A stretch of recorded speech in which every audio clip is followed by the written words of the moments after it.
Okay, guys, so we're going to look at polyploidy here. The slides are linked here, and there will be a video link, obviously.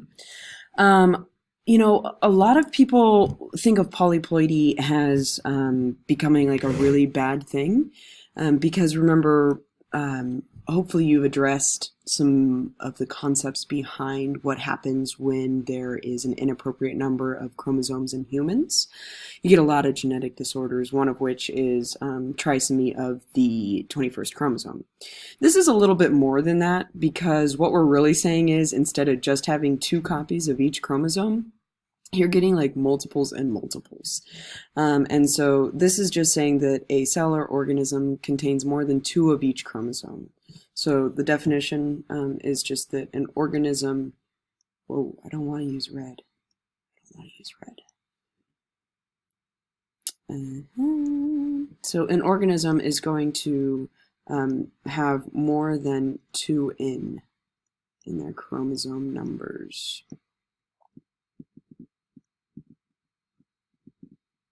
So you can have things like tetraploid, quadruploid, etc. This is most common in plants. I've got to remember, I think I put it in my slide, but the fern is one of the biggest examples of polyploidy organism. Now, this actually causes them to become different species. So in the wild strawberry, you're going to see that it has just the 2n chromosomes, but cultivated strawberries or strawberries that have been selectively bred for size is going to have more chromosomes. And that's actually true for most of the plants that we're going to look at, that the ones that have more chromosomes are going to be larger.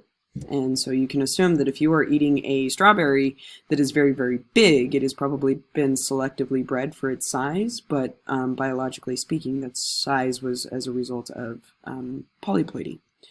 This isn't a four-letter word for plants. And take a second, pause the video, read this little bit of a background to help you in understanding this. But essentially what happens is you get a gamete that, or I'm sorry, a parent species somatic cell or whatever it might be that is n equals 3. For whatever reason, there's a meiotic error that causes there not to be the typical pulling apart of the chromosomes. And that's going to result in a zygote that has more of the errors, or more of the chromosomes. So we can see that errors in meiosis lead to diploid gametes, which remember, normally you want your gametes to be haploid, or 1n. But what's interesting is that these guys are capable of fertilizing within each other, which leads to a tetraploid zygote, or 4n. Multiple plants within that population can end up with the same polyploidy number. So they're not reproductively isolated within each other. They're just reproductively isolated from their parent species. So the big idea here, if we look, it's due to errors in meiosis. The zygote is reproductively isolated from the single parent species, but can self-propagate, or it can reproduce with another of its like chromosomal number, and now it's its own new species.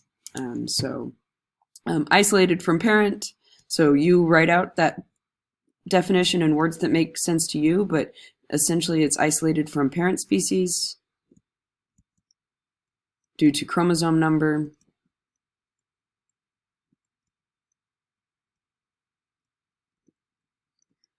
But can self-propagate or reproduce itself.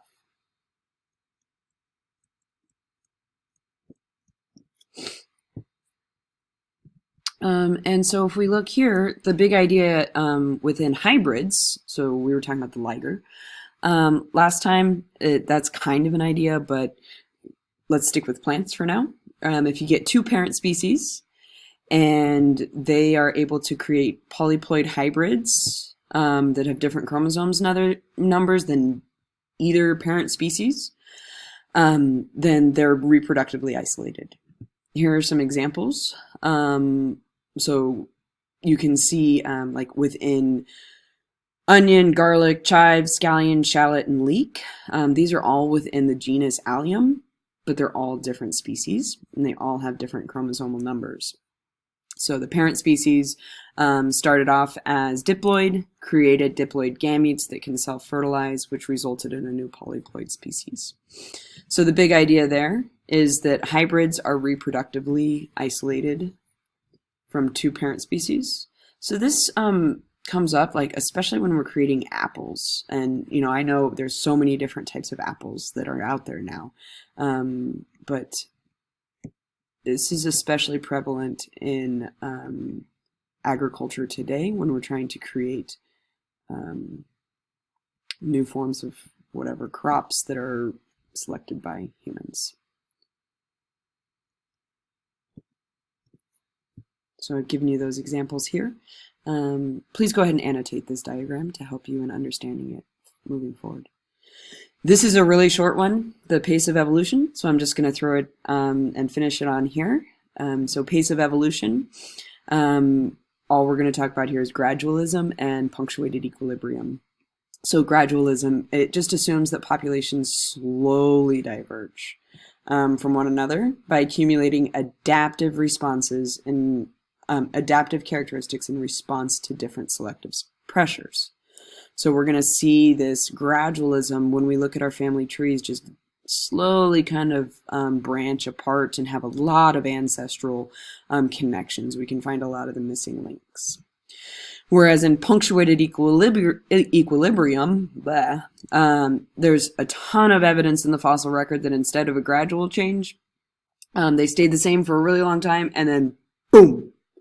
And that you can see that here in the cladogram, which I know we haven't studied cladograms yet, but we are getting close.